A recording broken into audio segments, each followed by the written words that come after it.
आपको रणनीति भी बताएंगे कि आज भारतीय बाजारों में क्या करना चाहिए। एफआईआई जो कैश मार्केट में खरीदारी कर रहे थे तो वहां पर अब ब्रेक लगा। 2 दिनों की खरीदारी के बाद अब बिकवाली का आंकड़ा आया है और 2,962 करोड़ की बिकवाली एफआईआई कैश मार्केट में करके गए। इसके अलावा डीआईआईस की बात करेंगे तो उन्होंने कैश मार्केट में खरीदारी की है। नेट जो आंकड़ा है वो 253 करोड़ का है।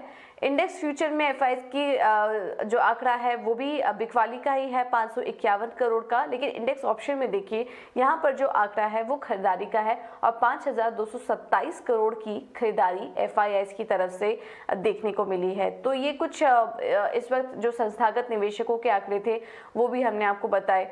लेकिन रणनीति भी समझ लेते हैं कि बाजार में आज के लिए किस तरह की पोजीशन लेनी चाहिए, और ये बताने के लिए हमारे साथ इस वक्त नीतिलेश पावस्कर जुड़ चुके हैं।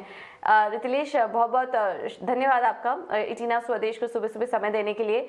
आज से समझना चाहेंगे जिस तरह के जो संकेत मिल रहे हैं वो काफ़ी मिले जुले से हैं। एशियाई बाजार तो पॉजिटिव दिखाई दे रहे हैं, बट जो संकेत मिल रहे हैं बाकी बाजारों से वो कुछ नेगेटिव हैं। अब इनको देखते हुए आज भारतीय बाजारों में क्या करें? क्या कल की कमजोरी आज भी हावी रह सकती है? Good morning ma'am. अगर निफ्टी की हम लोग बात करेंगे तो अगर 17,200 17,250 ये रेंज में अगर फिर से कुछ बाउंस बैक मिलता है आज के सत्र में तो वहाँ पे हमें बिकवाली करके जाना चाहिए। जब तक निफ्टी 17,400 के ऊपर नहीं जाता तो सेल ऑन राइज का ही व्यू रखना चाहिए। 17,200 से लेकर 17,250 ये रेंज में हमें निफ्टी को बेचना है। 17,400 का एक स्ट्रिक्टली स्टॉप लॉस मेंटेन करें। 16,950 से लेकर 16,900 यहाँ पे निफ्टी को मैं फिर से एक बार देख रहा हूँ। और रही बात बैंक निफ्टी की, बैंक निफ्टी को तभी बेचना है जब ये 35,900 के नीचे ट्रेड करना स्टार्ट कर दे, तब मेरा स्टॉप लॉस जो है वो 36,500 का होगा। थोड़ा सा डीप स्टॉप लॉस है, लेकिन वोलेटिलिटी की वजह से थोड़ा सा मैं स्टॉप लॉस डीप लगा रहा हूँ। और जो टारगेट बन के आ रहे हैं बैंक निफ्टी में वो है 35,200 से लेके 35,000।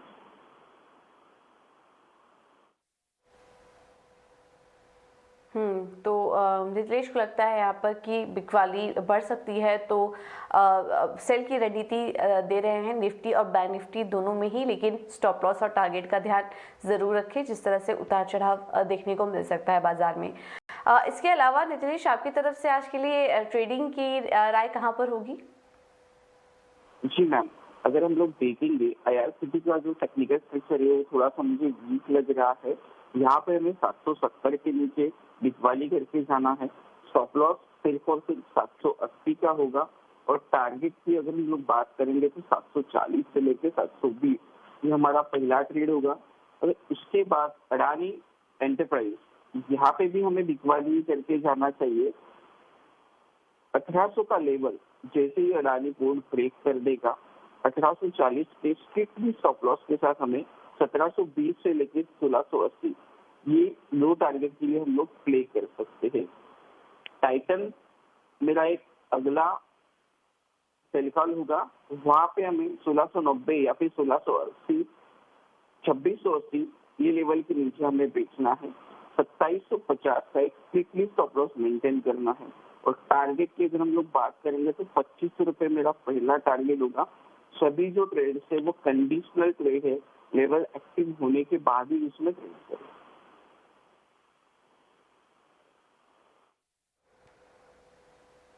ओके, ठीक है। तो आज जो स्टॉक स्पेसिफिक रणनीति भी आपको सुझाई जा रही है उसमें भी तीनों ही कॉल्स में बिकवाली करने की राय है। आईआरसीटीसी में बिकवाली करिए 740-720 के लेवल्स के लिए। अदानी एंटरप्राइजेस में भी बिकवाली करने की राय 1720-1680 के लेवल्स देखने को मिल सकते हैं। और टाइटन में भी बिकवाली की राय ही जारी है 2500 के लेवल्स के लिए। तो सभी कॉल्स में बिकवाली करने की राय आज के लिए। नीतिलेश, बहुत बहुत शुक्रिया आपका समय देने के लिए और ये रणनीति भी सुझाने के लिए। कुछ और भी ट्रेडिंग आइडियाज़ आज के लिए आपको बता देते हैं। और यहाँ पर रुचित जैन की तरफ से जो कॉल्स आ रही हैं उस पर अगर नजर डालें तो पेट्रोनेट कल की बिकवाली इनका मानना है कि आज भी हावी रह सकती है और 180 तक के लेवल्स पेट्रोनेट एलएनजी में देखने को मिल सकते हैं। स्टॉप लॉस होगा 202 का। और इन तमाम कॉल्स के बीच एक कॉल ऐसी है जहां पर की खरीदारी की राय है, वो है ग्रीव्स कॉटन। यहाँ पर खरीदारी करके चलिए, कल भी स्टॉक में तेजी थी, आज वो बरकरार रह सकती है और 218 के लेवल्स देखने को मिल सकते हैं। स्टॉप लॉस होगा 180 का। तो जितने भी कॉल्स आपको बताए 5 कॉल्स में से एक में खरीदारी और बाकी सभी में बिकवाली की राय आज के लिए आपको दी गई है। लेकिन चलिए अब आगे बढ़ते हैं और खबरों के दम पर एक्शन कहाँ है ये भी समझ लेते हैं। शरद हमारे साथ जुड़ चुके हैं पूरी डिटेल्स के साथ। शरद, गुड मॉर्निंग, बताइए। गुड मॉर्निंग पूजा। तो सबसे पहले जोमेटो फोकस में रहने वाला और यहाँ पे जो है कंपनी स्टार्ट कर सकती है अपनी 10 मिनट की डिलीवरी मॉडल। आप समझते होंगे कि क्यू सर्विस जो अभी नए नए शुरू हुए हैं अलग अलग ब्रांड्स के, जेप्टो, डंजो, ये ग्रोसरी करते हैं। अब खाना का होगा जोमेटो का। अब देखा जाए तो जोमेटो का ऑलरेडी एक इन्वेस्टमेंट ब्लिंकिट में है जो पहले ग्रोफर्स के नाम से जाना जाता था, तो वो ऑलरेडी इस स्पेस में करते थे। और जो कंपनी की अनाउंसमेंट है कि लगभग $400 मिलियन क्यू सर्विस में इन्वेस्ट करेंगे, तो 150 तो लोन में चला गया, लेकिन जो बाकी का $250 मिलियन है शायद इस पूरे जो आपकी जो क्यू सर्विस डिलीवरी है उस पर हो सकता है। 10 मिनट का जो है आंकड़ा रहेगा, तो ज़रूर ये इंपॉर्टेंट रहेगा स्टॉक के लिए और बहुत सारे कंज्यूमर्स हो या इन्वेस्टर्स हो सब के लिए, डिलीवरी पार्टनर्स के लिए पॉजिटिव रहेगा। ब्रोकरेजेस मान रहे हैं। HUL भी फोकस में रहेगा। यहाँ पे कंपनी की रिपोर्ट्स आ रही है कि जो MDH के मसाले हैं वो कंपनी है उस पर मेजॉरिटी स्टेक खरीदे। डील वैल्यूएशंस का लगभग आंकड़ों के हिसाब से 10,000 से 15,000 करोड़ तक का जो है कंपनी का वैल्यूएशन हो सकता है। और याद रखिए जो ब्रांडेड स्पाइस मार्केट है वो भी ऑलमोस्ट डबल होने वाली है 2025 तक, तो ज़रूर जो है इंपॉर्टेंट रहेगा। हाल ही में जो मई 2020 में ITC ने भी सनराइज मसाले में एक्विजिशन की थी 2000 करोड़ के ऑलमोस्ट। इसके अलावा OMC कंपनीज फोकस में रहने वाले और 137 डेज़ के बाद एक प्राइस हाइक होने वाला। याद रखिए स्टेट इलेक्शंस था तो प्राइस हाइक्स नहीं हुए थे, लेकिन अब कंप्लीशन हो गए रिजल्ट्स के स्टेट इलेक्शंस के, तो ये भी एक फैक्टर है। और आप देख सकते हैं लगभग 80 पैसे से ज़्यादा बढ़ोतरी देखने मिलेगा और दिल्ली और मुंबई दोनों के पेट्रोल और डीजल प्राइसेस में भी जो है बढ़ोतरी देखने मिलेगी। इसके अलावा बात करेंगे GR इंफ्रा प्रोजेक्ट्स की। कंपनी जो है L1 बिडर हुआ है, 907 करोड़ का एक हैम प्रोजेक्ट है, हाइब्रिड एन्युटी मॉडल कहते हैं जिसे, वो मध्य प्रदेश में कंपनी को मिला, तो ये स्टॉक ज़रूर फोकस में रहेगा। इसके अलावा REC का जो एक स्ट्रैटेजिक रोड मैप आया है जहाँ पे बोर्ड ने अप्रूवल दे दी है, लगभग 85,000 करोड़ रुपीज़ का बोरोइंग प्रोग्राम रहेगा अलग अलग डेट के थ्रू, और वित्त साल 2023 के लिए ये जो है इम्पॉर्टेंट रहने वाला है। और आखिर में विप्रो की अनाउंसमेंट आई थी शाम को कि वो एक इंटरिम डिविडेंड कंसिडर करेंगे 25 मार्च को। याद रखिए ये दूसरा डिविडेंड होगा जो 2022 के कैलेंडर ईयर साल में दिया जाएगा।